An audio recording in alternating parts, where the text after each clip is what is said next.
Olá, meus queridos médicos e loucos, como vocês estão? Estamos hoje aqui começando mais um episódio do nosso podcast. Como vocês sabem, eu sou sua host, Paula Pérez, e eu tô aqui com meu marido, que também é host. Olá, tudo bem, pessoal? Hoje nós vamos falar sobre empreender com tecnologia na saúde. Bom, a gente está aqui hoje com um convidado muito especial, que é o Dr. Igor Teodoro. Esse cara é louco de verdade, viu? Tipo assim, a gente conversou, né? Antes dele vir, eu falei, nossa, achei um médico bem louco, cara, que empreendeu muito na saúde, já abriu pelo menos umas 4 empresas diferentes, segmento de marketing, tecnologia, sei lá o quê. Daqui a pouco ele vai falar aqui muita coisa. Um cara que empreendeu muito, então tem muito para ensinar pra gente. Bem-vindo, Igor. Muito obrigado, Paula, Douglas. Muito obrigado mesmo pela oportunidade aqui e o convite, tá? Bacana. Vamos começar falando então um pouquinho da sua história. Eu acho que o bacana do Igor, que ele começou a empreender na faculdade, gente. Então, assim, não tem desculpa para médico achar que não dá para empreender. Conta pra gente como é que foi o início da tua trajetória lá na faculdade. Então, o meu caso é um caso um pouco peculiar, porque a maioria das pessoas às vezes acha que um médico empreendedor não gosta de medicina. Então, a primeira coisa que eu queria desmistificar é isso. Às vezes você pode empreender dentro da área médica e continuar gostando de medicina, né? E aí, eu sempre quis ser médico, eu sempre quis cursar medicina numa faculdade pública, até por condição. Eu esqueci de falar, ele fez USP, gente, inteligentíssimo, hein? Esforçado, né? Esforçado. Eu sempre quis, né? Então estudei pra caramba, consegui passar na USP e do primeiro até o terceiro ano da graduação, meu objetivo era ser um médico especialista, né? Um super especialista, igual a gente via lá, assim, eu via meus professores, assim, admirado, né? Aquela super especialidade, faz residência, depois faz outra depois faz doutorado. Então, assim, era como eu via. Tinha muito essa cultura na USP mesmo, assim, é bem pesada, assim, para ser bem acadêmico, médico tradicional. Sim. Nas faculdades mais tradicionais, e a USP acontece muito isso, a gente é muito incentivado à especialização, né? A muita especialização. Até por conta de você ver, né, os professores, né, o pessoal ali muito especializado, resolvendo problemas de altíssima complexidade. Sim. E isso vai te influenciando, né, a querer seguir esse rumo também, que é uma área que eu acho linda também. Assim, um colega que se especializa também, eu acho fenomenal. E aí do terceiro pro quarto ano, eu sempre fui um cara muito engajado. Paula brincou aqui dessa questão de ser muito louco. Eu sempre gostei de fazer muitas coisas ao mesmo tempo. E isso abriu algumas oportunidades, né? Então, fazia parte da presidência da Liga de Oftalmologia, fazia várias coisas nesse sentido, coisas que geralmente nos primeiros anos os alunos geralmente fazem. E sendo o presidente da Liga, junto com meu grande amigo, o Carlos, eu fui convidado, eu e ele, a gente foi convidado pelo professor da titular da retina lá para desenvolver um projeto de pesquisa, né? E desse projeto de pesquisa, o nosso intuito era avaliar o uso do celular para fazer a retinografia, né? Fazer a avaliação da retina dos pacientes utilizando uma tecnologia mais barata. E a gente fazia isso com uma lente solta e um celular, né? E eu sempre gostei muito de inovação. É um negócio que sou um cara de Catalão, Goiás, né? Interior de Goiás. E no sítio, assim, eu sempre gostei muito de mexer com madeira, marcenaria, essas coisas. Tá. E aí, quando nós nos deparamos com esse problema, surgiu a possibilidade. Eu falei assim, não, será que a gente não consegue montar um dispositivo que facilite isso? Né, de unir essa lente e unir esse celular para ficar mais efetivo, porque, querendo ou não, a curva de aprendizado para fazer na mão é mais complexa, né? E se a gente tivesse um dispositivo que possibilitasse com que um acadêmico de medicina num posto de saúde facilmente conseguisse fazer a avaliação da retina com esse aparelho, né, ia ser algo que ia ajudar bastante a saúde.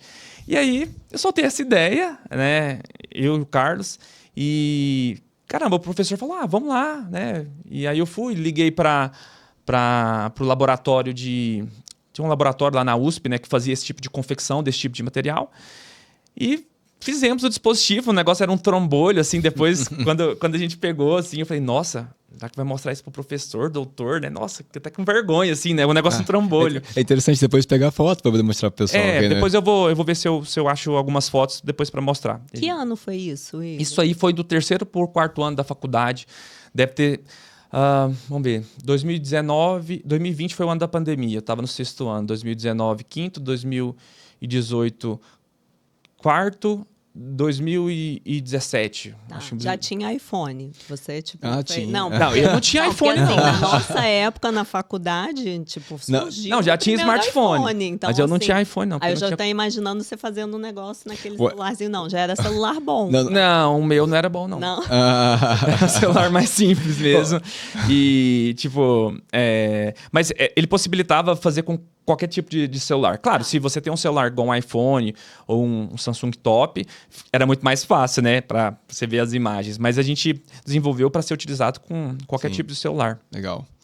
E aí, quando levamos isso pro professor, o professor falou, caramba, nossa, isso aqui dá pra gente fazer esse tipo de exame, sei lá, em zonas remotas, porque o retinógrafo é um aparelho muito caro. Sim. Então, se a gente conseguisse avaliar, por exemplo, as lesões de retinopatia diabética com um aparelho desse de baixo custo, a gente poderia ajudar muitas pessoas, né?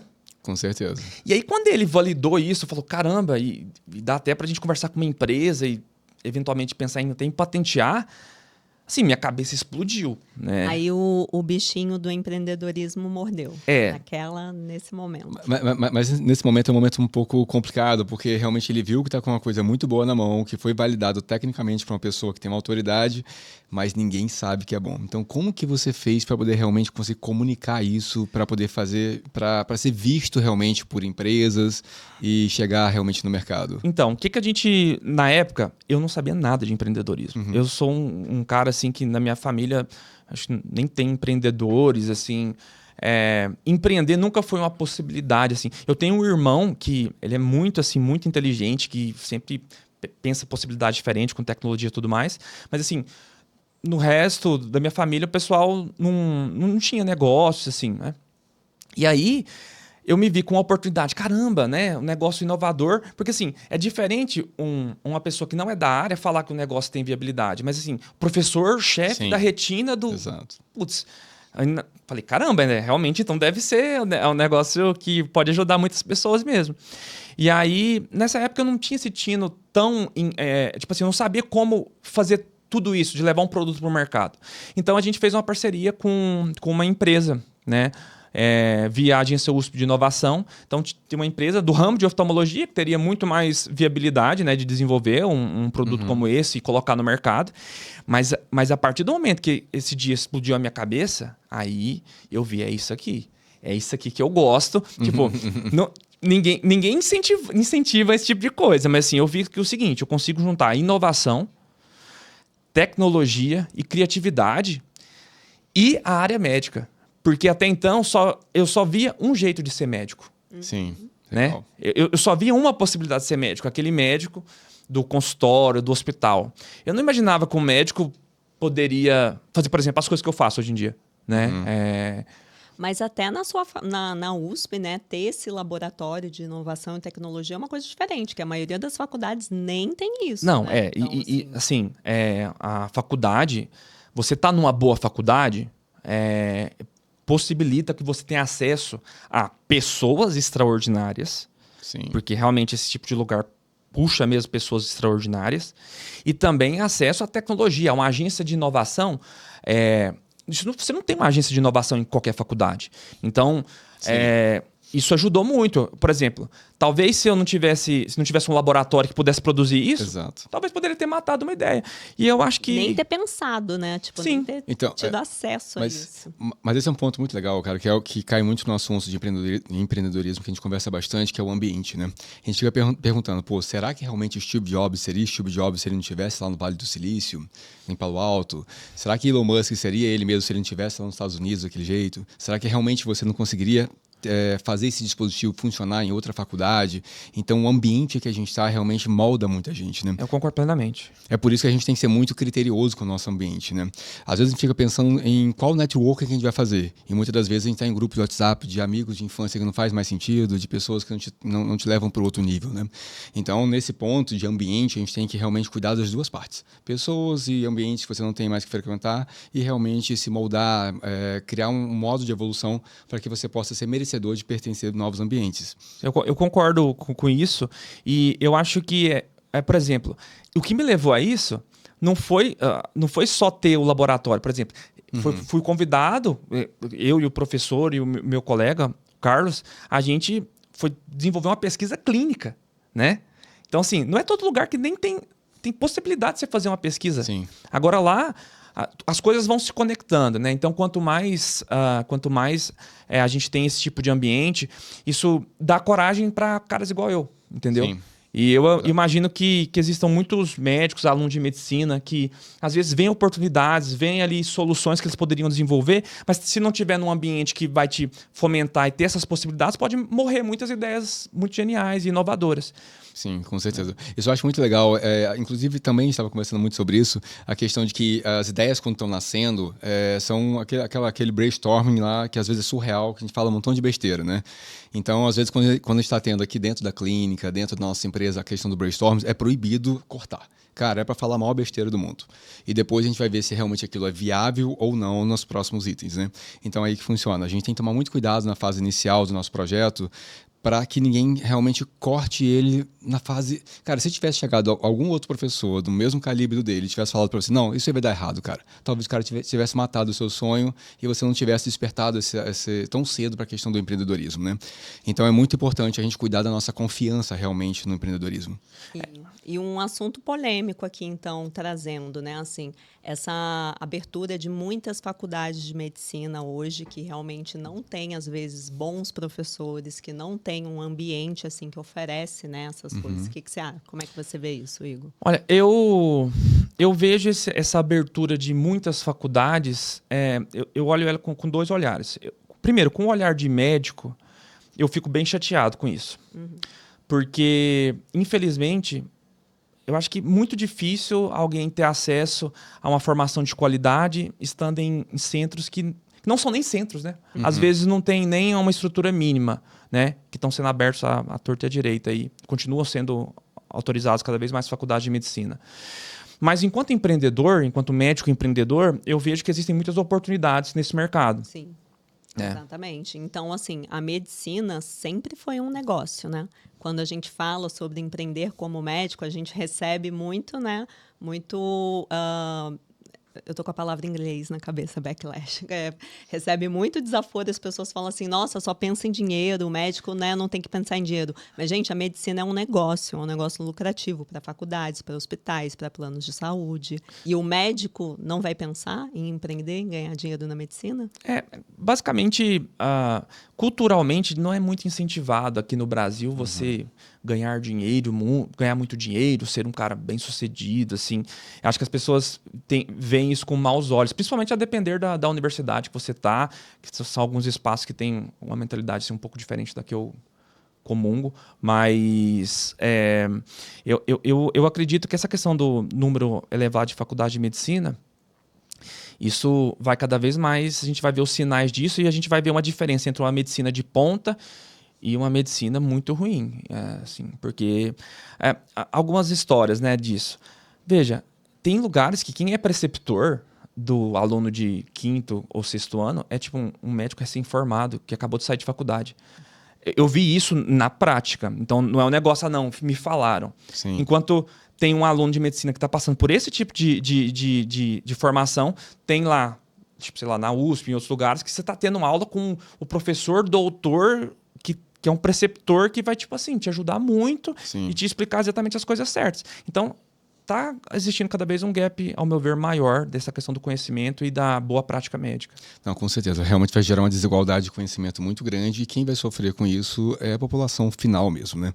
Então, nesse ponto que entra muito da nossa parte, né? Você realmente trazendo um produto, um produto que vai realmente acabar facilitando com que as pessoas consigam um diagnóstico de forma mais barata, acessível, para que... E também que a questão da capacitação também, né? Do produto que você está criando, que você criou, na verdade. Então, isso realmente vai dar... meus colegas, né? Todo mundo, né? A equipe toda, né? Então, isso realmente vai acabar gerando ali uma facilidade, vai estar ajudando a população em geral. Então, o nosso papel como médico empreendedor é sim, realmente, trazer uma qualidade de vida maior para os médicos e, consequentemente, para a população em geral, sendo que a gente está realmente acabando sendo exposto a esse problema todo dessa desigualdade, esse gap gigantesco de conhecimento, né? Sim. Então, é uma grande responsabilidade, tá? Muito bom. Mas conta então o que deu nesse projeto. Deu certo? Ganhou dinheiro? Não ganhou dinheiro? Só deu trabalho? O que rolou? Então, ele deu muito trabalho, muito aprendizado, né? Assim, teve muito aprendizado. Foi um projeto que a gente fez o depósito de patente, né? Junto com essa empresa parceira e tudo mais. E hoje em dia tem uma empresa que é responsável pela comercialização disso. Não ganhei dinheiro. Mas você Quanto não que custa, ganhou Igor? Hã? Quanto que custa um aparelho? Então, Só pra da última vez que a gente tinha conversado, a empresa estava falando em cobrar entre 990 até uns 3, 4 mil reais. Tá? Sim. Mas tem muito tempo que eu não acompanho o que desenrolou disso. Sim. Até porque um ponto que é preciso ser falado. Tive todas essas facilidades de estar num ambiente que era promissor para desenvolver isso. Mas mesmo em um ambiente desse, que tem uma agência para ajudar nisso, né? A agência USP de inovação, eu acredito que ainda é muito moroso se a gente pensa no tempo de negócio, né? Eu acho que a universidade às vezes está acostumada com um tempo que não é o tempo do business, entendeu? O tempo do business é tipo assim, criou, vamos aqui fazer o MVP, já vamos pôr para rodar, vamos vender aqui do jeito que tá, depois a gente vai e aprimora. Então, eu recomendo, se você tem a oportunidade de desenvolver, tá num ambiente que é favorável, legal, pegue isso, né? Assim, aproveite essa oportunidade. Mas saiba que também, talvez se você for por outros caminhos, talvez possa ser mais rápido. Sim, com certeza. Então, nesse business inicial, você realmente acabou tendo um contato inicial ali com parte do empreendedorismo, todas aquelas questões dos desafios e tudo mais. Acabou realmente não tendo um retorno financeiro esperado, porém você ganhou muito conhecimento que você aplicou no futuro de alguma forma, não foi? Do ponto de vista de retorno financeiro, quando você trabalha o desenvolvimento de uma inovação dentro da faculdade, a depender da política da faculdade, você tem royalties, né? Então, são royalties que você pode vir a ganhar quando isso é comercializado, né? Então, é até uma coisa que eu preciso dar uma olhada nisso, falando isso agora, dar uma checada, mas... Se tiver dinheiro, divide com a gente. Hein? A ideia foi nossa aqui. Vocês ajudaram 50% nisso. E aí, quando você tem esse tipo de desenvolvimento, você tem um percentual, o professor tem um percentual, a empresa tem um percentual, todo mundo tem um percentual, e aí, conforme for vendendo, tem royalties, né? E aí você teve esse projeto, aí você me contou que mais pro final da faculdade você desenvolveu outro projeto. Então, assim, gente, a vida do empreendedor é assim. Não é a sua primeira ideia, seu primeiro negócio que às vezes que vai dar certo, entendeu? Então, não desanime e vai para frente e testa um outro negócio. Foi o que aconteceu, né? Eu gosto muito de desconstruir essa questão do empreendedor que é tipo assim, nossa, o cara super bem sucedido, o cara que teve a ideia certa na hora certa. Então eu vou começar contando um fracasso, né? Ótimo, acho muito bom, cara, muito bom. A vida do empreendedor é fracasso, gente. Fracasso atrás de fracasso. Desafios. As pessoas de fora, né, só olham assim, nossa, as conquistas. Sim. Mas ninguém quer passar pelo trabalho, né, das pessoas que alcançam as coisas e os desafios. Tem que ter estômago, né? Então, quando teve esse projeto, ele abriu a minha cabeça para o empreendedorismo e eu vi ali um caminho diferente para mim. Então eu comecei a estudar pra caramba, ia para curso, vinha para São Paulo para fazer curso de consultoria, curso de liderança. E aí eu preciso desenvolver um negócio, né? Nessa mesma época também eu desenvolvia, estava fazendo era bolsista da FAPESP, né? Então era um bolsista da FAPESP, então eu ganhava um dinheirinho da bolsa da FAPESP em pesquisa de laboratórios também. Eu fiz pesquisa clínica e pesquisa de bancada, que a gente chama. E aí o dinheirinho disso eu ia investindo para ir nesses cursos, né? Contava com a ajuda do meu pai também, sempre que dava. E aí vinha aquela vontade, não, eu vou desenvolver um negócio, eu preciso desenvolver um negócio. Porque é isso, assim, é isso. Desenvolver negócio dentro da área médica, é isso que eu quero. E aí, nesse momento, assim, eu ia em muito evento. E em um dos eventos foi um evento do fundador da iClinic, o Felipe Lourenço, um dos fundadores da iClinic. Legal. E é uma empresa aqui de Ribeirão, e ele estava falando lá, né, fez a apresentação, e aí ele falou que tinha uma oportunidade lá para algum aluno de medicina. Putz, aí eu já levantei a mão na hora, conversei com ele depois e falei, tem uma oportunidade aqui para a gente desenvolver um estágio, aí a gente quer trazer um aluno de medicina para tentar personalizar melhor os prontuários, para estar mais ligado aí a cada especialidade. Só um ponto, eu acho que aqui, ó, mais uma atitude de empreendedor, né? Tipo, tá no ambiente certo, como a gente já falou. Se tem uma oportunidade, levanta a mão e agarra. Então, ter, né, essa atitude de ir atrás e fazer. Então, mas também, até complementando o que você está falando, ele estava preparado para isso, né? Exato. Ele não estava simplesmente lá, caiu de paraquedas na reunião e tudo mais. Ele chegou lá realmente na palestra e tudo mais, e ele já tinha realmente um know-how de inovação, já tinha um certo conhecimento de empreendedorismo, e ele sabia que ele poderia entrar no projeto e fazer diferença. Ou seja, não foi sorte, cara. Essa questão, eu acredito que tem um componente de sorte, sim. Às vezes eu fico pensando, gente, eu tenho muita sorte. Não, sorte demais, cara. Mas, ao mesmo tempo, eu via que eu também fazia umas coisas bem diferentes de ir atrás, sabe? Assim, de tirar minhas próprias conclusões. Sei lá, dentro da faculdade, às vezes você vai ter muitos alunos de medicina que vão estar vendo esse podcast. Às vezes a gente vai muito o que os outros falam pra gente. Não, pesquisa clínica, pesquisa de... Não mexe com isso, não. Eu sempre o cara é o seguinte... Tá, estão falando mal, mas eu vou tirar as minhas próprias conclusões. Legal. Não é porque todo mundo tá falando pra mim que não, tal coisa é ruim. E assim, tive uma experiência que foi positiva, eu aprendi com aquilo, vi que aquilo não é pra mim, mas eu tirei minha própria conclusão. Né? Até essa questão do empreendedor também, se ele for ouvir todo mundo, ele não faz nada. Sim. Né? Porque a galera, né, muitas vezes... A gente fala bastante isso aqui no podcast. Todo empreendedor tem isso em comum. Ele tem uma ideia, ele é considerado louco, ainda mais se ele é médico. Porque, né, a gente brinca, né? A gente fala médicos e loucos, todo mundo tem um pouco, mas, na verdade, ninguém espera que o médico seja louco, né? Ninguém espera que a gente pense fora da caixinha. Eu concordo plenamente com isso. E aí, nesse evento... Tive essa oportunidade, aí eu fiquei 6 meses na iClinic, que é uma das maiores empresas de prontuário eletrônico do Brasil. Acho que foi até comprada pela Afia. E aí eu visitava médicos para entender quais eram as demandas deles de prontuário e tudo mais. Mas aí, além disso, eu gosto muito de conversar. Né? Eu acho que empreendedor também gosta muito de conversar, boa parte das vezes, tá? Assim, de tipo, conversar com outras pessoas, ver o que a pessoa tá fazendo. E aí, os médicos, eles se abriam muito comigo, me contavam, tipo assim, da vida deles, os desafios. E aí, então, eu, no 3º pro 4º ano da faculdade, eu tava ouvindo coisas que, tipo assim, talvez meus colegas ainda não tinham oportunidade de ouvir, tipo assim, das dificuldades que acontecem depois que você se forma, as dificuldades para você, depois que você faz sua residência, se você ter seu consultório.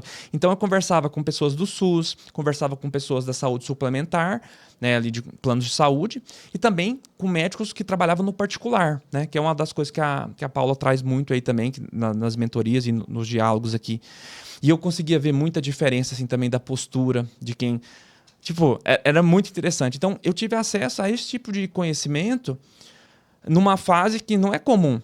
Que é, né? Bacana, é isso mesmo. Tipo, na faculdade você teve acesso a médicos que já estavam atuando. Sim. E é uma coisa que a gente traz, né? Por que na faculdade de medicina não tem mais esse tipo de conversa? Por que não traz sempre um especialista para falar a real do dia a dia da profissão? O que acontece depois que você se forma? Parece que é uma novidade, né? Espera que o aluno, tipo, se forme e vai descobrir sozinho. É porque, teoricamente, Paulo, a gente acaba tendo contato já com os médicos, né? Mas são os médicos mais próximos da faculdade, que são acadêmicos. Não, mas assim, do dia a dia, né? Isso que a gente fala. Isso aí, na verdade, vai ter que partir do aluno.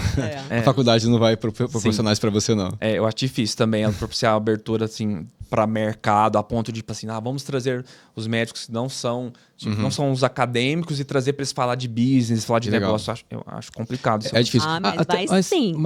Eu quero botar aquele corte. Mas vai sim.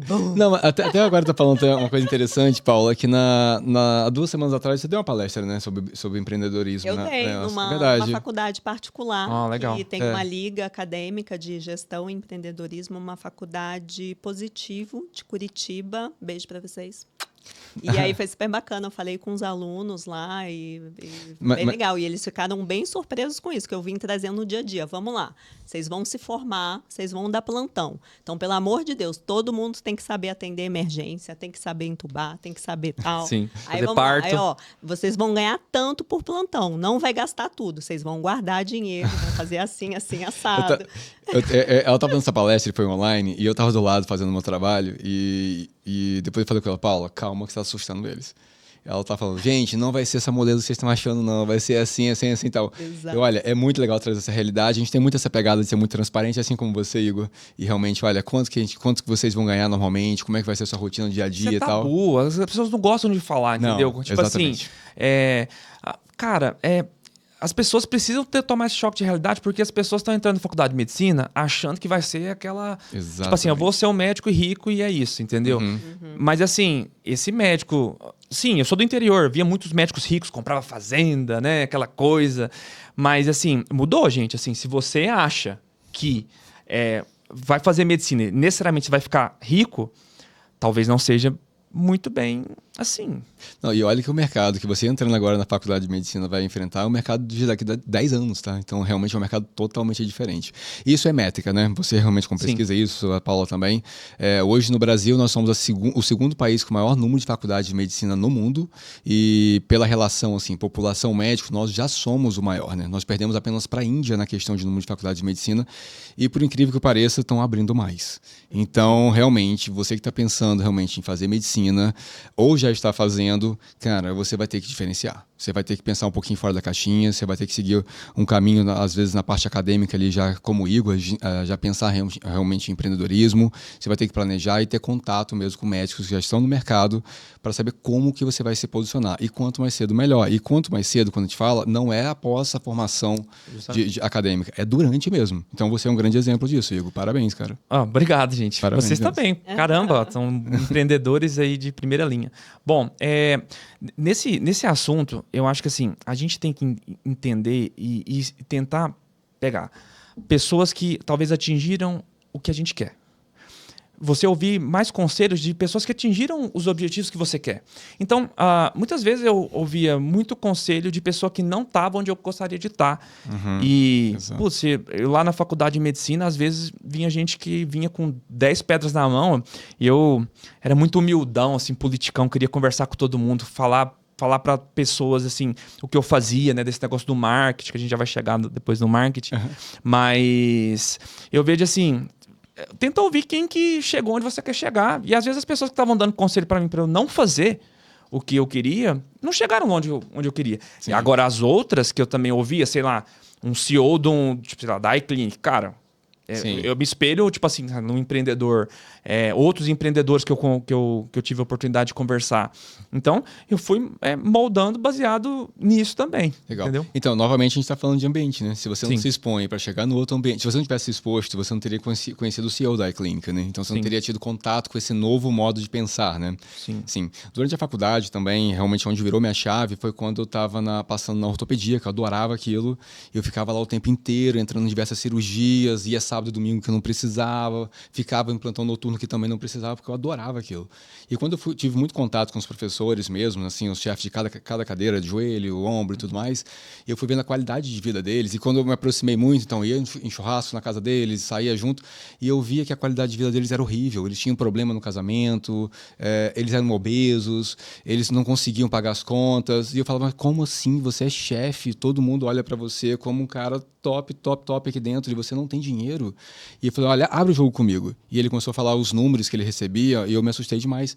Ele recebia naquela época, em 2010, 2009, R$6 na consulta do SUS. Ele corria atrás de fazer a cirurgia de artroplastia total de quadril, uma cirurgia gigantesca. Nossa. Ele recebia R$390. Eu falei, professor, tá errado. Aí eu ia para outro e confirmava que era isso, o outro confirmava que era isso. E foi naquela hora que eu falei, cara, isso tá tudo errado. Tá tudo errado. E foi aonde que a Paula comentou, né? Eu acabei tendo contato com médicos que não eram acadêmicos. Realmente, eles abriram mais minha cabeça, mas inconscientemente, eles não estavam trazendo isso para mim. Então, teve que ter uma parte de mim, de uma proatividade da minha parte em correr atrás disso, assim como você teve, e traçar um novo plano de vida. Então, realmente, eu tive que me lançar ao mercado, me expor para saber o que eu tenho que fazer de verdade. Sim. Mas isso foi um tipo de coisa que mudou totalmente minha vida. Mas, diferentemente dos meus meus amigos, todos eles, a maioria deles, assim, uma grande maioria mesmo, seguiram carreira acadêmica mesmo. E dentro das principais cadeiras, né? Cirurgia, ginecologia, tudo mais, exatamente porque não conseguiram pensar de outra forma. Talvez eu até não diria não conseguiram pensar de outra forma, mas talvez o objetivo deles poderia ser aquele, às vezes era o sonho deles, né? Então, Igor, naquela hora eles falaram exatamente isso, mas hoje eu vejo a vida deles, cara. A maioria deles são frustrados. A maioria não. Uma parte são que eles gostariam de ter tentado fazer outro tipo de coisa, né? Tem uma frase que eu gosto muito que é assim: quando você escuta algo de alguém que não é uma pessoa que você admira, você tem que tomar aquilo como uma opinião e não um conselho. Quando você escuta algo de alguém que você admira, isso sim é um conselho. Como você falou, você estava escutando algo de pessoas que não estavam onde você queria chegar. Sim. Então, isso é uma opinião, não é um conselho, né? Conselho, sim, realmente você tem que buscar em pessoas que você admira e que estão onde você quer chegar. Eu acredito que, assim, existem espaços para todo tipo de pessoa ou tipos de trabalho para todo tipo de pessoa. Eu acho que quando você conscientemente avalia, vê o que você quer, por exemplo, você disse que viu o estilo de vida. Você viu um estilo de vida que não era compatível com o que você queria. Então, você tomou uma escolha consciente de ir para outro caminho. O triste é ver que muitas vezes os colegas, eles vão na boiada. Exato. Entendeu? É tipo assim... Manado. Tipo assim, eles muitas vezes vão porque é o caminho que todo mundo está seguindo.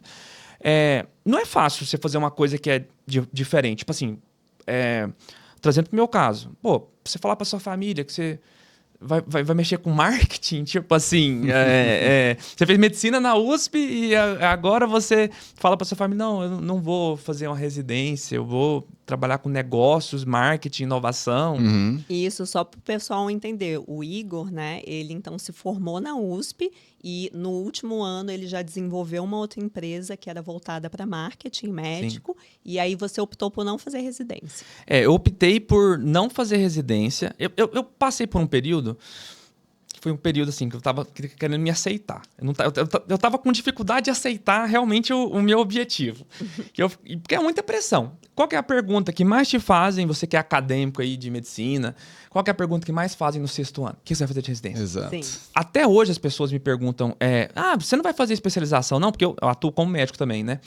E assim, é muita pressão. Nas horas vagas ele é médico. Não.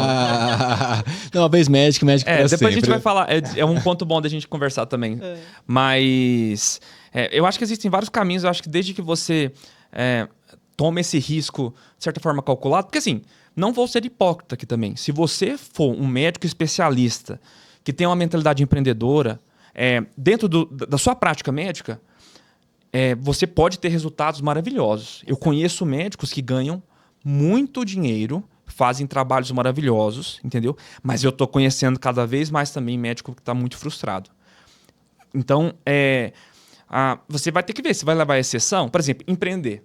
Você sabia que a maioria das empresas que são abertas, elas quebram? Sim. Né? Então, assim, pode dar tudo errado empreendendo. Então, quando as pessoas, às vezes, até os colegas médicos, a pessoa que está fazendo medicina, conversa comigo, você tem que dizer assim, você tem que entender onde você está entrando. Não há garantias aqui. Se der certo, pode ser que, tipo assim, transforme sua vida. Eventualmente, você pode aposentar antes dos 40, né? Igual algumas pessoas aqui, né? Mas não é um caminho certeza. Na verdade, não existe muita certeza. Eu também não acredito muito nisso, não. Assim, não, você vai fazer só aquilo e vai dar tudo certo. Cara, pode acontecer muita coisa na sua vida. E aí, por exemplo, o primeiro negócio que eu tive foi um negócio lá no iClinic, eu estava trabalhando lá, tive a brilhante ideia na época. Estou vendo muitos médicos que estão no papel ainda. Vou desenvolver uma empresa que vai digitalizar prontuários de papel e transformá-los em prontuários digitais. Na época eu achei que era, essa a ideia. Hoje, assim... Tá claro, sim. Hoje tá muito claro. Mas assim, eu fui atrás, peguei o dinheiro da minha bolsa, fui para os Estados Unidos, comprei uma scanner, trouxe a scanner na mala dos Estados Unidos pro Brasil, entendeu? Um scanner super top lá. Parece o começo do filme da história do McDonald's, não é? Que ele era um vendedor, que ele vendia várias máquinas, que ele ia com aquelas máquinas assim debaixo do braço, tentando vender máquinas. Você fazia isso? Você levava o scanner de consultório em consultório? Então, a ideia era fazer isso, né? Mas assim, aí eu fui comprei a máquina lá nos Estados Unidos, um scanner Epson. E aí, arrumei meu primeiro cliente, né? Nossa, esse médico, eu tenho até vontade de encontrar ele de novo. Então, veja, olha o que eu fiz. Eu fui para os Estados Unidos, comprei uma máquina, entendeu? Não fui lá só para isso. Eu acabei fazendo outras coisas também. Comprou um iPhone também, né? Não, na época ainda não. Na época... Você comprou o iPhone? Eu comprei o iPhone, Comprei o iPhone ano passado. Você é muquirana, hein? Depois a gente pode falar disso. Mas eu diria que eu sou uma pessoa bem consciente e...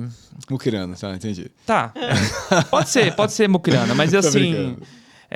Eu entendo com ferramentas de trabalho, entendeu? Sim, sim. E também eu não ia me endividar para comprar um iPhone para aparecer para os outros que eu já estava bem sucedido antes de eu estar. Exatamente. Porque eu acho que Não, isso aí é erro de médico também, viu? Exato, exatamente. Muito, cara, muito. É. É clássico. E aí, beleza, fiz isso, fiz o primeiro trabalho. Eu e a minha atual esposa, né? Ela tá comigo, né, desde essa época dessa Scanner. Foi um desastre, porque eu vi que lá, não, isso aqui não tem futuro, não. O pessoal que tá usando só papel tá cada vez mais se aposentando, não quer investir em nada, porque já foi 30 anos de armazenamento de papel, só tá diminuindo o número de médicos. E aí, demorei 2 anos depois para vender esse scanner. Nossa. Mas aí, beleza, já vi. Então, deu errado. Então, o meu primeiro negócio, assim, que eu diria, deu errado. Vamos ser sinceros, né? Se tivesse dado certo, eu tava aí, né? Escaneando prontuário até hoje, né? Mas não tô. E aí, depois disso, eu falei, caramba, eu preciso achar uma outra área, porque meu futuro não tá no escanear PDF e papel, não. E aí, eu tive a oportunidade de pensar outras coisas. Pensei em, sei lá, dar consultoria na área de tecnologia para médicos. E aí, naquela época, tava bombando um pouco de médicos que faziam coisas erradas, mas tava na internet bombando, estourado. Você via aqueles perfis de... Não vou citar nomes para não ter problema. Mas perfis de médicos com milhares de seguidores, dezenas de milhares de seguidores. E às vezes o cara operando gente no apartamento e né, com coisas erradas. E eu falei assim, mas por que tá acontecendo isso? Como assim? Esse cara ostentando uma vida luxuosa, fazendo coisas que são erradas, e ao mesmo tempo eu via ali médicos que eu admirava do ponto de vista técnico, humano. Às vezes o cara com dificuldade financeira. Falei assim, cara, não faz sentido. Esse cara que tem que ser o cara que ganha dinheiro, entendeu? Sim. Porque tem que ser... caramba, o cara estudou tanto tempo, é professor, doutor, não sei o que lá. Ou, tipo assim, fez muita coisa, estudou muito, ajuda no SUS pra caramba, e esse cara não tá ganhando dinheiro pra caramba. Aí eu fui estudar o porquê disso tá acontecendo. Basicamente, eu cheguei à conclusão que as mudanças culturais elas foram muito agressivas nos últimos 10 para 15 anos, principalmente com o advento das mídias sociais. Eu acho que isso transformou muito as relações humanas. E aí a dona Maria, a dona Joana, que está lá no Instagram, ela vê o cara de terninho ou vê o cara de jalequinho, doutor, né? E se tem muito seguidor, tem dinheiro, esse doutor deve ser bom. Então, assim... É o que eu falo, né, para os médicos. Você se posicionar hoje é obrigação. É obrigação sua para você ter pacientes e tal, mas é obrigação sua de você divulgar um bom serviço. Nossa, então, fundamental. assim, eu falo isso. Você tem por obrigação ser muito bom em mostrar o que você faz. É a sua obrigação. Com seus pacientes, tudo, né? Antigamente, para você ser um bom médico, as pessoas vinham até você, né? Até paciente, Sim. o cara que fica lá esperando, né? E com o advento de mídia social, essas mudanças culturais, passou o paciente ter um poder muito grande de escolha. Exato. E antigamente, talvez se você fosse bom, naturalmente, às vezes seus pais saberiam que você é bom e aí alguém ia indicar para outra pessoa. Mas hoje em dia... Não adianta você ser bom. Não adianta você ser bom, você ser academicamente muito bom, você fazer a cirurgia, aquela cirurgia perfeita. Se você não mostrar para as outras pessoas que você é bom, Exato. você vai ter resultados talvez piores, muito provavelmente vai ter resultados piores do que aquele cara que faz uma cirurgia mequetrefe, mas que no Instagram ele é o cara, entendeu? Infelizmente, essa é a realidade. Eu queria que fosse diferente. Eu queria que fosse diferente, mas esse é o mundo. Eu não consigo mudar esse aspecto do mundo. Então, o que eu posso falar para os colegas? Se você é bom, apareça. E foi um dos negócios que eu pensei. Vou desenvolver uma empresa para ajudar os bons médicos especialistas, a aparecer na internet, mostrarem que são bons e, com isso, colher os frutos disso. Entendeu? Só que, ao mesmo tempo, teve esse choque cultural, que eu acabei de dizer. O médico, ele é ensinado que marketing é ruim. Então, você que é colega médico aí, um pouco mais velho, talvez hoje esteja um pouco diferente, Paulo. Eu não sei o que você vê. A maioria, maioria dos médicos que chegam para mim, para mentorias, a maior dor é posicionamento digital ainda. Eles têm muito medo de aparecer, são muito bloqueados e eles têm muito medo, sabe do quê? Julgamento. Julgamento do outro médico. Exato, Julgamento cara. do médico, do colega de faculdade, do colega de residência. Eu quero até trazer um caso aqui de uma médica que eu conversei esses dias. Ela está na residência de cirurgia plástica e ela falou que ela sofre assim um hate dos professores, dos outros colegas de residência, porque ela estava começando a fazer Instagram, tal, não sei o quê, e os professores desincentivando ela a fazer conteúdo. E ela ficou assim frustrada. Eu falei, gente, o que é isso? Eu tenho um caso muito legal para te contar disso, contar para vocês, que é uma realidade prática muito interessante. Existem duas formas do médico residente ou do médico o estudante de medicina desenvolver o marketing. Ele não pode fazer coisas erradas também, não pode expor o paciente, não pode fazer coisas erradas que infringam a ética. Tá? Se ele estiver fazendo algo que seja bacana, legal, honesto, eu acho que as pessoas não deveriam desincentivá-lo, deveriam, na verdade, incentivá-lo, porque isso vai fazer diferença para ele. Eu tenho um caso de uma médica, dermatologista, que eu, assim, adoro. Ela é cliente nossa em várias das minhas empresas. E ela começou o Instagram em residência, né? E realmente também sofreu alguns casos igual a esse que você citou, né? Às vezes as pessoas pegam no pé não porque está fazendo uma coisa errada, mas simplesmente porque faz algo diferente, incomoda e pega no ego. Sim. Né? E ela fazia um trabalho muito legal, sabe, de mídia social, ainda na residência e tudo mais. E as pessoas pegavam no pé dela. Ela, depois que se formou, já conseguiu ir para o particular, tipo, 1 ou 2, 3 anos, consultório hoje estourado. Tecnicamente, é uma pessoa que, tipo assim, muito, muito fera, formada em altíssimo nível. E às vezes, talvez, eu imagino que as pessoas talvez que criticavam ela, talvez não estejam nesse nível ainda. Eu converso. E nem pagam os boletos dela, né? Isso que eu falo para os meus alunos, assim, eu tenho medo do médico que vai falar assim assado. Aí eu falo, ele paga seu boleto? Não, esse ponto é fundamental. Isso, essa questão, depois da faculdade também, você que está aí na faculdade, que está aí com medo que as outras pessoas vão pensar, ou na residência, não, o que meus colegas vão achar, o meu chefe vai achar se eu gravar um conteúdo explicando. Conteúdo educativo, muitas vezes, entendeu? Para ajudar outras pessoas. Não esquenta com isso. Por quê?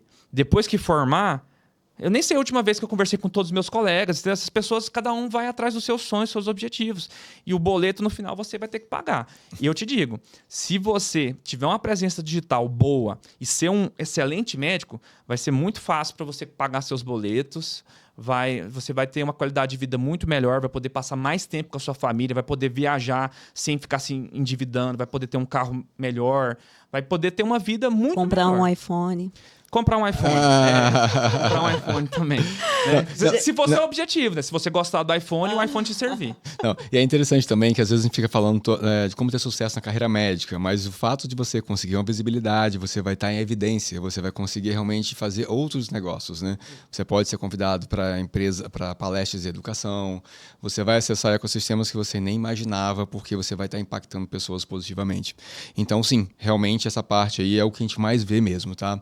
O médico extremamente capacitado. Porque, na verdade, é o seguinte, se eu abro meu consultório está vazio, o que eu faço? Eu vou me especializar mais e mais. E eu passo a não entender que eu sou um cara extremamente top no mercado, mas ninguém realmente sabe. Então, a gente sempre bate nisso, né?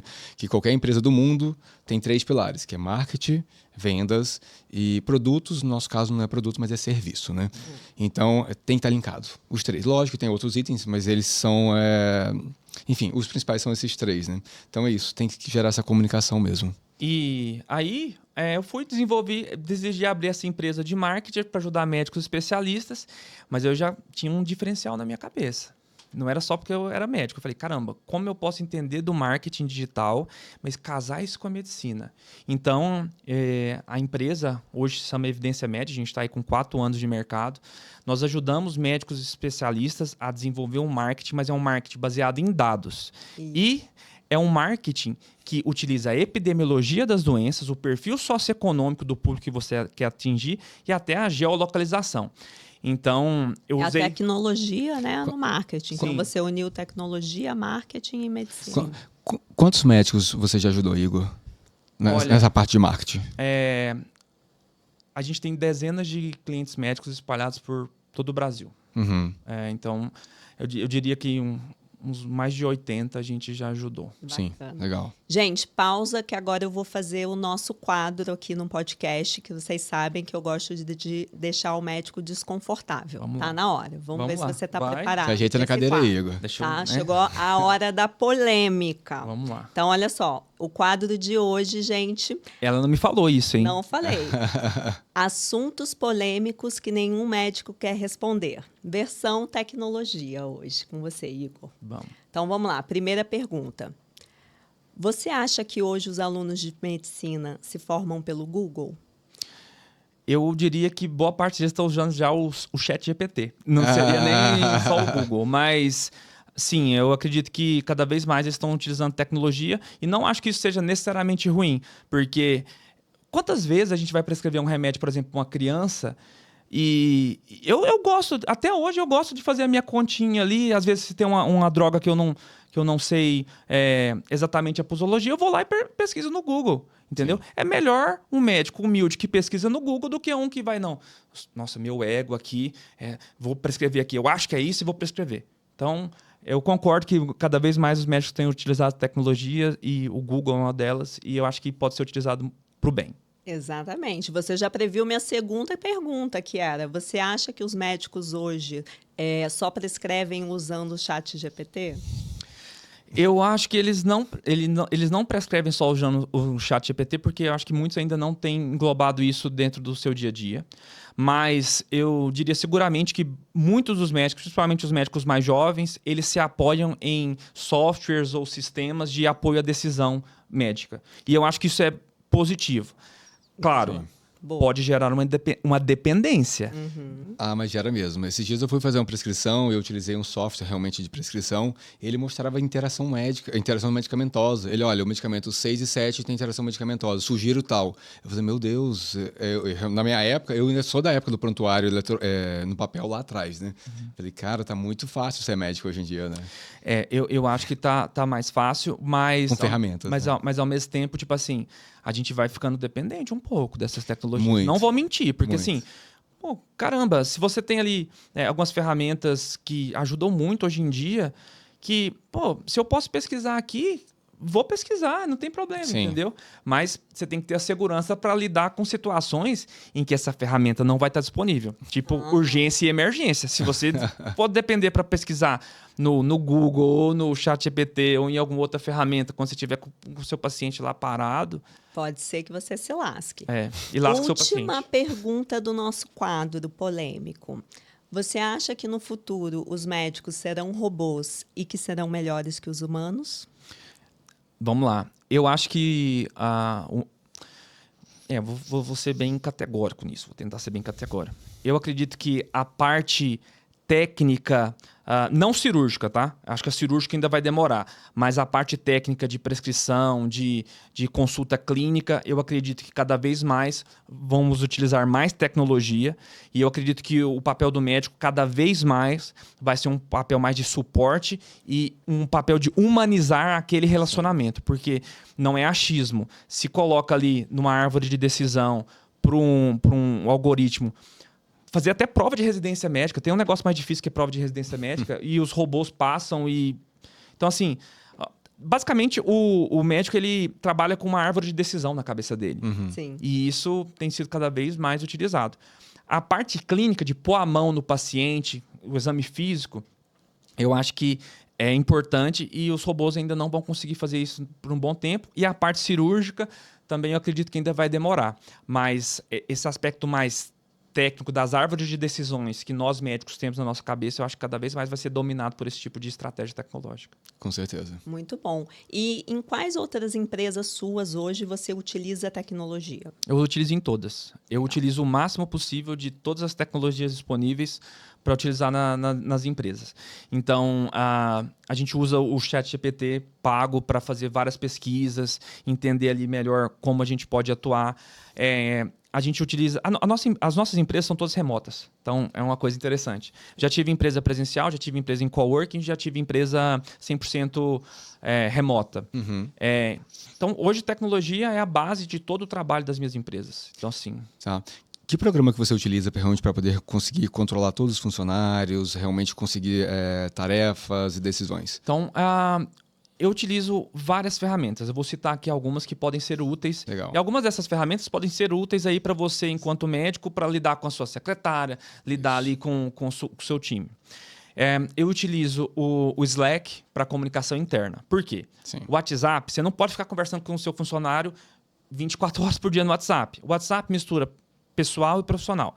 Então, você tem um canal, que é um canal, por exemplo, o Slack, é um canal de comunicação que é só relacionado ao trabalho. Então, principalmente em equipes remotas, ajuda muito. Para a gestão de processos e a gestão de tarefas, principalmente quando a gente trabalha à distância, a gente utiliza o Asana.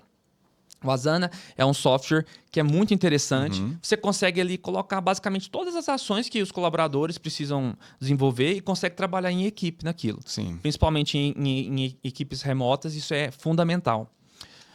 Utilizamos muito o Meet, né, para reuniões. Boa parte... Eu, no início da empresa, eu fazia muita reunião presencial com médico. Hoje em dia, eu converso com médicos do Brasil e do mundo. Tudo com Meet, funciona super bem. As pessoas estão cada vez mais acostumadas, né? Sim. Ainda mais depois da pandemia, né? Sim. Eu acho que durante a pandemia, né, as pessoas viram mais essa necessidade de uso. Deixa eu ver o que mais de ferramenta. O Notion você utiliza? O Notion eu não utilizo, já ouvi falar muito bem do Notion. Notion, por favor, patrocine meu Pensei- marido, porque ele só fala disso Ele é o dia viciado em inteiro Notion? com todo Eu mundo. adoro Notion, cara. Eu tive que fazer... Eu bati de frente com todo mundo aqui dentro. Eu não queria o Trello. Coloquei o Notion. E o Notion, realmente, ele faz integração com o Slack. E eu gosto muito mesmo. Consigo realmente controlar todos os processos dentro da empresa com o Notion mesmo. Isso facilita muito. Você controlar... Você não tem muita possibilidade, quando você trabalha remoto, igual nas minhas empresas, de... você saber exatamente se o funcionário está trabalhando ou não está. Mas você tendo ali tarefas claras, né? E sabendo, tem as datas e tudo mais, eu até brinco, eu não me importo. Você me entregando a tarefa no momento certo, é isso que importa para nós. A gente utiliza também, deixa eu ver o que mais. Eu utilizo uma ferramenta que é muito interessante, principalmente para você que é fuçado, assim, gosta de mexer em tecnologia. Existe uma ferramenta que chama Zapier. Não sei se vocês já ouviram falar. O Zapier é um integrador. Então, eu consigo pegar, por exemplo, o Notion e conectar com o Slack e, ao mesmo tempo, disparar uma mensagem no WhatsApp e ao mesmo tempo, conectar com o bot. Sim. Legal, Sim. bacana. A gente tem alguns integradores aqui agora, eu não sei, mas a equipe de TI que utiliza mesmo. Mas o Zapier, eu já lembro de terem falado comigo sobre ela mesmo. No Brasil, a gente tem o Pluga, né, que é bem famoso. O Pluga, o IP, se eu não me engano. Eu não conheço. Deixa eu ver o que mais de ferramenta. O Trello eu estava utilizando na parte de desenvolvimento, quis mudar pro Asana, porque muita ferramenta também, às vezes você fica meio perdido. Sim. A galera do marketing O pessoal do gosta, marketing gosta de Trello. Trello. Eles gostam. O marketing que usa o Trello, eu não consegui converter eles. Não. Mas, por exemplo, talvez no Notion você consegue fazer exatamente o que você faz no Trello. É isso que ele fala. Não Notion, faz. patrocínio. Não, o Notion faz, mas a equipe de marketing já está acostumada com isso há anos utilizar, e para fazer eles trocarem, é melhor realmente eles manterem lá todas as tarefas deles. Igor, fala pra gente rapidamente agora quais que são todas as suas empresas, assim, porque nem vai dar tempo da gente falar de todas. Fala Vamos lá. rapidamente assim, o foco de cada empresa. Então, vamos focar. Então, a Evidência Med é uma empresa de marketing digital que ajuda médicos e especialistas. Legal. E a gente faz isso com base em dados. Então, não é aquele marketing do achismo. Eu sou contra o marketing do achismo. Eu gosto de número, entendeu? E aí a gente ajuda médicos a divulgar, né, o seu trabalho, utilizando, por exemplo, mídias sociais, a parte do Google, diferentes tipos de estratégias para diferentes perfis de médicos. Então, até se você é um médico que não gosta de aparecer, existem estratégias que você não precisa aparecer e podem ser ótimas para o seu negócio. Então, essa foi a Evidência Med. A gente tem a Marketing da Saúde, que é uma spin-off da Evidência Med, um braço para atender os profissionais que não são médicos ou não são médicos especialistas, com a mesma pegada, dado. Então, assim, eu gosto de trazer o seguinte exemplo. A gente sabe o nome, o telefone, qual palavra a pessoa, por exemplo, pesquisou no Google e se ela converteu ou não. Então, até o horário, tudo. Então, assim, hoje é possível, se você tiver uma assessoria top, ela te mostrar exatamente de onde estão vindo seus pacientes, qual campanha que gerou o paciente fulano, beltrano, e até a palavra que ela digitou no Google.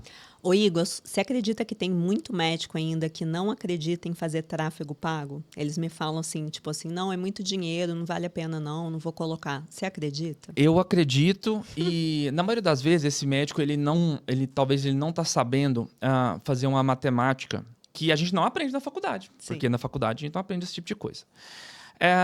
Pensa o seguinte, o médico antigamente, qual que era o gasto dele? Secretária, café. Aluguel. Isso. Aluguel, secretária, malemar um café. Né? E a água lá, que também a água, né? Tem que dar uma água, né? Esse mesmo médico, a maioria dos médicos, eles carregam isso na cabeça ainda.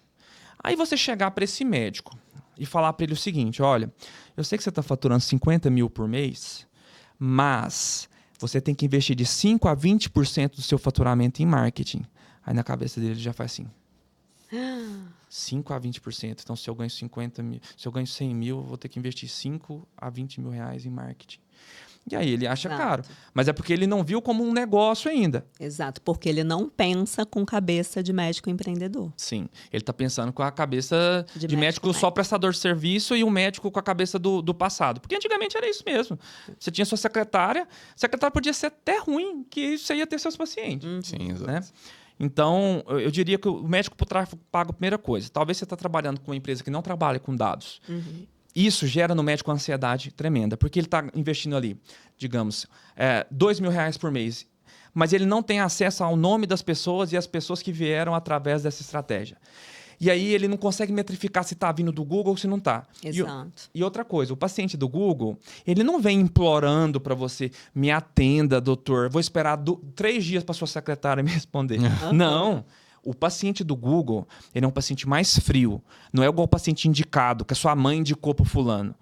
Esse paciente, cada vez mais eu tenho diagnosticado que é necessário você ter uma estrutura comercial, funil de venda para atender esse cara. E aí ele às vezes vai ver que, sei lá, 100 pessoas entram em contato e só 2 marcam consulta e ele acha que isso é o pior cenário do mundo. Talvez não seja o pior cenário do mundo. Sim. Não tem dados, né? Não tem dados. Então, é isso. E lembra que eu disse que, a maioria das vezes, o médico não faz uma conta? Quando a gente pensa no atendimento, o médico às vezes pensa o seguinte, não, eu estou gastando para captar um paciente, sei lá, R$300. Esse é o valor da consulta, então eu estou perdendo dinheiro pagando para o Google. Mas ele esquece que o faturamento dele é de longo prazo com aquele paciente. Se ele fizer um bom trabalho, aquele paciente vai fazer cirurgia com ele, se ele for cirurgião, vai fazer várias consultas, né? E aí ele vai aumentar o que a gente chama de LTV, que é o faturamento total no tempo de vida do paciente dele, que é uma métrica que nenhum médico nem sabe que existe. Com certeza. E é difícil você realmente trabalhar o LTV se você não tem um programa onde você faz toda essa gestão, que é o programa de CRM. É engraçado que muitos médicos eu pergunto, você tem CRM? Ele fala, sim, 150, 74 e tal. Não é esse CRM, é outro CRM. Então o CRM é uma ferramenta realmente de gestão de leads desconhecida por muita gente. Sim, exato. Sim. A maioria dos médicos eles estão acostumados, beleza, a inovação é o prontuário eletrônico. Meu prontuário eletrônico isso aí. faz tudo. É isso. Mas o CRM tem sido cada vez fundamental. Nós estamos também fazendo jabá aqui. Mas como a gente viu que é uma dificuldade dos médicos essa questão da metrificação, nós estamos desenvolvendo, já tem aí as primeiras versões do nosso CRM, em que a gente faz toda essa metrificação, constrói todo o seu funil de venda, passo a passo, e no final você consegue saber se aquele investimento em marketing está gerando resultado ou não. Muito importante. Com certeza. E tem, então, uma empresa também de finança, não? A gente tem a Proevidência, que é uma empresa que ajuda médicos e profissionais de saúde, tá, a desenvolver produtos educacionais. Nessa empresa, nós não somos prestadores de serviço. Nós escolhemos com quem nós vamos trabalhar e nós ajudamos esses médicos e esses profissionais de saúde. Sabe aquele sonho que você tem de ensinar, que você que é muito capacitado e fala assim, nossa, eu tenho que ensinar outras pessoas, eu tenho o dom para ensinar, mas você não tem o dom para vender, você às vezes não tem o conhecimento necessário para desenvolver um produto educacional? Então, a Proevidência te ajuda nisso. Nós ajudamos profissionais de saúde a desenvolver produtos educacionais. E pode ser desde desenvolver um e-book até desenvolver um congresso, uma mentoria. Então, você que é um médico, que é super especialista em determinada cirurgia ou em determinada técnica, é um expert realmente ali comprometido com a ciência e quer passar o seu conhecimento para outras pessoas, existe uma forma de você monetizar isso e a Proevidência pode te ajudar. Bacana, muito bom. Gente, o episódio de hoje foi bem bacana, né? Tipo, ele é muito louco, mas ele empreende, ele pensa fora da caixa, realmente, o Dr. Igor.